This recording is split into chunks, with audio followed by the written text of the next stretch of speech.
Hello, college football fans. Hello, Penn State fans, and welcome to a top 5 candidates for the Penn State job edition of the College Huddle. Do me a big favor right now. Do me a solid, folks.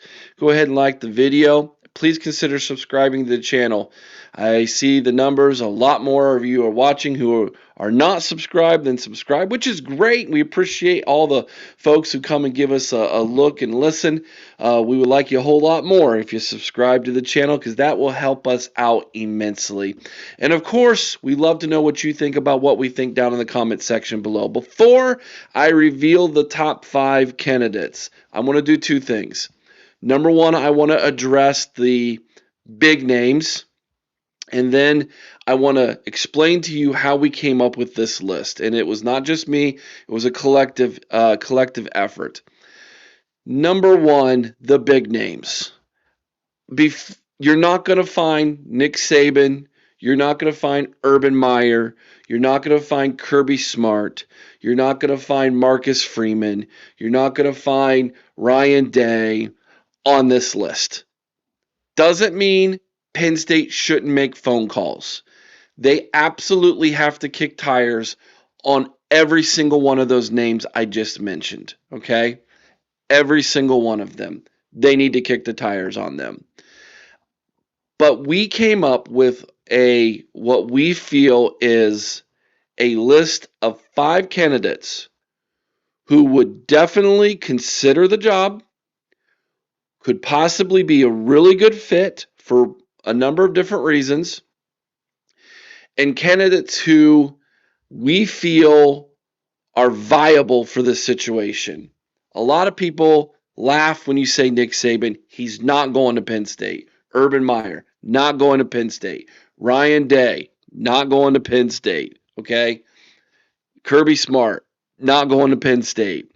Curt Cignetti now, not going to Penn State. Okay? You're not going to see names like that on this list. This list is people who we feel would honestly consider the job. And so that's how we came up with this list. We went through about 12 to 15 names, myself and my co-hosts on my other YouTube channel, and we started to grade them all on a variable of reasons. Number one, the fit within Penn State. Regionality, experience, fit with the culture, buyout. How much is their buyout? Would they consider leaving? And so we came up with what I feel is a really good list, and we ranked them 1 through 5.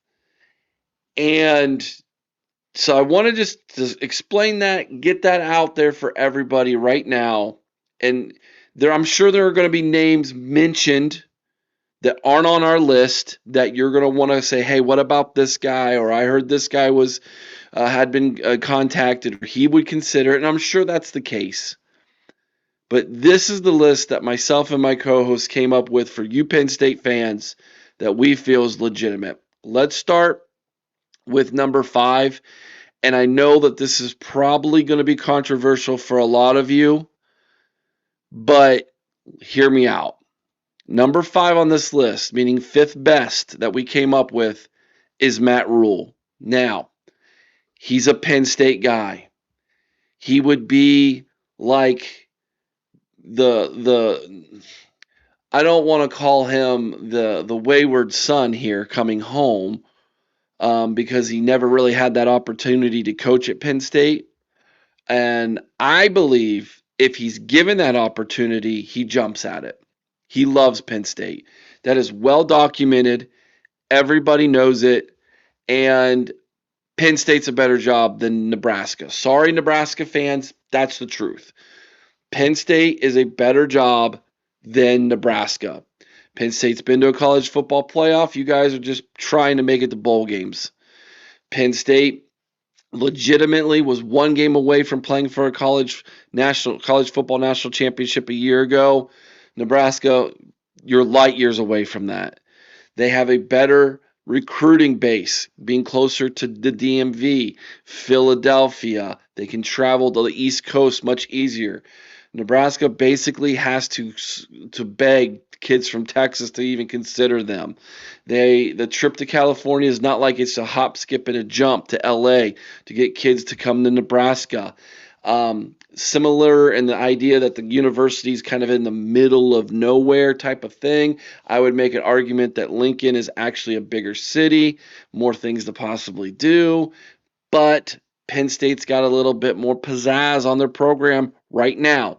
Not talking overall historical when you make the argument of which one's a blue blood or which one's more of a blue blood. I'm not making that argument. I'm just saying right now, Penn State is probably a better job. If Penn State comes knocking on Matt Rhule's door, I think he opens. I think he listens. I think he weighs up the costs. I think he goes home. That's just my opinion. Number 4, Matt Campbell. All right. Matt Campbell is almost mentioned in every single possible coaching job there is, man. The Ohio guy, he was born in Massillon, Ohio, up in Northeast Ohio, major football hub in the state of Ohio. A lot of Penn State kids have come out of Massillon, Ohio in the past. I know that Joe Paul recruited Massillon heavy back in the 90s. Campbell, a successful coach at Mount Union. He started his playing career in Pittsburgh, then went D3 to Mount Union, and then eventually became the Mount Union coach there. And so had tremendous success at Mount Union as well as an OC and offensive line coach before going on to Bowling Green and Toledo and places like that. And had a really good stint at Toledo before going on to Iowa State. He's been there for a long time now. And has a pretty good, decent record, 104-68, 5-5 overall. Was the MAC Coach of the Year in 2015. He's a 3-time Big 12 Coach of the Year. He just needs an opportunity to coach at a place that you legitimately can recruit to and build a program at. He's done a very, very good job at Iowa State. Let's not kid ourselves here. Ames, Iowa is tough to win at. It's a tough place to win in. And he's done a great job there for the Cyclones. But that's ran its course for him. If he's ever going to take it to the next level, he's going to have to go to the next level as a coach. Penn State knocks on his door. He gets the offer. Matt Campbell takes it. He would take the Penn State job. I'm confident in that. I'm pretty confident in that. And being the fact that he's not too far away, his home, if you will, Northeast Ohio, not too far away from Penn State. I just feel like it's a good regionality fit for him as well. That's just my opinion, but what do I know, right? All right, number 3. Now this one was interesting. Someone in the chat brought this next guy's name up. Chris, my co-host, said absolutely. My other co-host and I started thinking about it, and then we started making arguments for why it makes sense. Number 3, Eli Drinkwitz from Missouri. Now, I know what you're thinking. What in the world does this guy have to do with Penn State? He's an Oklahoma guy. He coached his alma mater's Arkansas Tech. He played football in Arkansas, right? He coached in Arkansas. He's now coached in Missouri in the SEC. Like, this guy is a SEC dude, Southern dude. Missouri, 56-26 record overall in his career. Coached at App State, by the way, for a year as well. Done a really good job at Missouri, let's be honest. Was the SEC Coach of the Year in 2023. Won the Sun Belt his 1 year at App State in 2019. He's never going to take Missouri to the next level. It's not a program, in my opinion, that you truly can compete year in and year out for national championships. Can't do it. Maybe every once in a while you can sneak in, have a good year, maybe go 9-3. Real good year, go 10-2, and in the SEC, that's good enough to make college football playoff. Once in a great while. It's not sustainable at a place like Missouri. You're going to win more games than you lose. He's proven that. You can create a proven winner. You can get the community behind you there in Columbia. You can do all those things. But you're not going to compete for national championships at Missouri. You can at Penn State. Currently makes $9 million. Penn State comes knocking. They offer him 11. I think Missouri says we're going to try to match. I think he starts to weigh up the cost. Stay where I'm at, where I'm comfortable. Win 7, 8, 9 games every year. Be on the cusp of the college football playoff. But realize I'm probably never going to win one. Go to Penn State. Compete for national championships. That's the decision he's weighing up. I think he goes. I think he would consider Penn State, and I think that weight that would come with you could become a national championship coach at a place like Happy Valley is very, very tempting to a man like Eli Drinkwitz. It's an interesting name there on that list. I also think the reason why he's ahead of Matt Rhule and Matt Campbell is because he's just a better football coach than those two guys, in my opinion. And that wasn't just my opinion. That was the opinion shared by the other co-hosts as well as the chat during the live of of that recording. A lot of people really liked him. All right, now, before we go into the next guy's name, here's the thing. There's a big issue at Penn State. And that issue has been this. Up until this year, James Franklin won all the games he was supposed to win and failed when it came to the big games. The games of equal talent or teams that had slightly better talent, he was terrible. His record was terrible. That's how he got the moniker and the nickname Big Game James. This guy that I'm about to mention to you, he laughs in the face of being an underdog and succeeds greatly. The question is, would he even leave his current place for Penn State? And that is the biggest question mark for the next guy. Of course, we're talking about Louisville's Jeff Brohm. He is a Cardinal through and through, my friends. Dude was born and raised in Louisville, Kentucky. Played for the Cardinals, was a quarterback there. Worked his way back after being a quarterback's coach at Louisville. Worked all his way back after being a head coach at Western Kentucky and at Purdue. And now sitting as head coach at Louisville, he has done something that is really remarkable, and it came to the surface this weekend.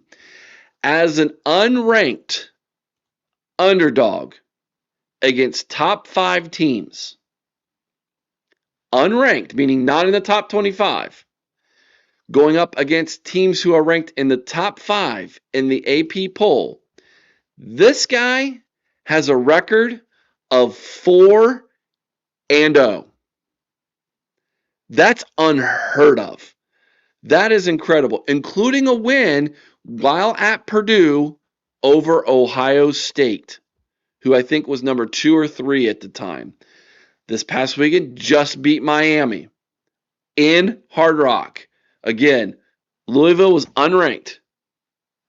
Went into Miami, took down the Hurricanes. This guy is the exact opposite of James Franklin when it comes to beating teams with equal or better talent. He wins those games. Now, the argument can be made, he also loses games he shouldn't. But that shouldn't scare Penn State because, let's be honest, you're doing that right now anyways. Northwestern, anybody? UCLA? Shoot, Iowa. You're a better team than Iowa. You went into Iowa City, tough place to play, I get it. Still lost. That's your fourth in a row.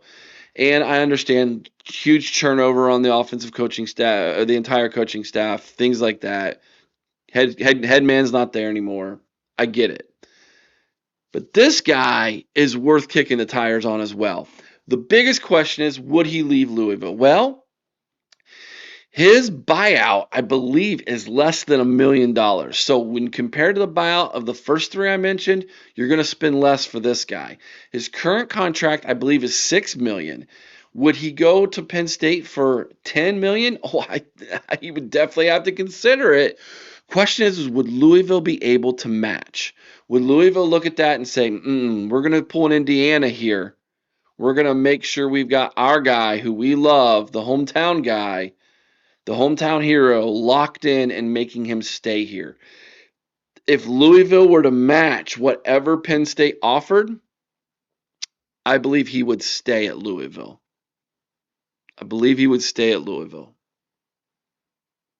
That's my opinion. But you definitely have to go get this. You have to go consider going and get this guy. He's hot right now, and he wins big games, something you haven't done at all since Joe Paterno was head coach. So that's number 2 on the list. Now, number 1 is incredibly controversial. And it's somebody who I think a lot of Penn State fans are going to say, no way, absolutely not. Doesn't have enough experience. Hasn't done it long-term enough. Might come in and completely crash out given the opportunity. And all of that might be true. It might be true. It's a gamble. But like any game of gambling, you could strike it big.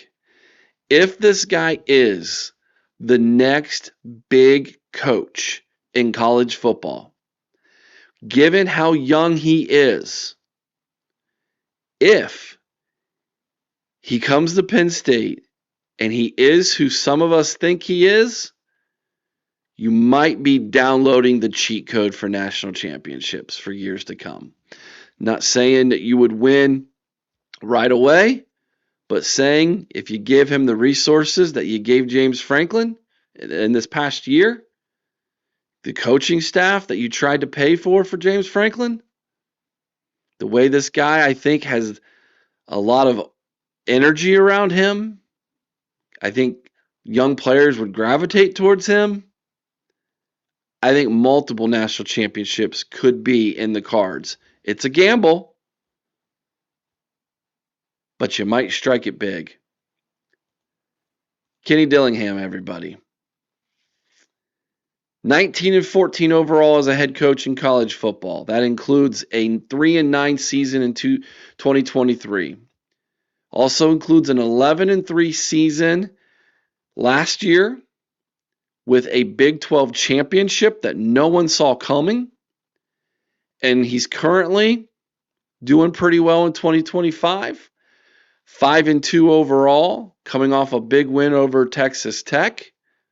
He's got a conference championship under his belt. He's got a CFP appearance under his belt, which, by the way, is something that none of the coaches I just mentioned can say. A college football playoff appearance. Brohm can't say it. Drinkwitz can't say it. Rhule can't say it. Campbell can't say that. This guy can. He's done it. Albeit at the Big 12, but he's done it. He's also incredibly young compared to a lot of the other coaches I just mentioned. Matt Campbell, obviously the closest in age to him, to Dillingham, but he's 35 years old. Now, he's an Arizona State guy. Same issue with Jeff Brohm, okay? His alma mater is the Sun Devils. He's coaching at his alma mater. But he's been very, very vocal about the fact that Arizona State hasn't necessarily given the financial backing and commitment and resources to being a serious national player on the national stage in football. And I think that probably irritates him a little bit. Penn State comes knocking. Does Arizona State match? Nah, I don't think so. Penn State comes knocking and offers him everything he wants. Is Arizona State all of a sudden going to come up to the plate swinging for the fences? I don't think so. Penn State comes knocking. Would he leave his alma mater, his hometown, and go to Happy Valley? I think so. I think he would. He might view it as like a once in a lifetime opportunity. And if things don't work out, maybe he can circle back around and be the Arizona State coach again one day. You know? So I think he would consider it. I think he would definitely consider leaving Arizona State for Penn State. All right, that's my top 5, everybody. That was a list that was not just my list. That was a consensus between myself, my 2 co-hosts on my other channel, the live chat that was with us at the time talking about this. What do you think? Penn State fans, what do you think? What do you think about that list? Would you reorder it in any way? Is there someone else that we completely missed that needed to be on that list? Let me know who that would be. Who would you choose if you're a Penn State fan? Who would you choose? Out of those top 5 guys, who would you go after? Do you agree with us? Do you think it's Dillingham?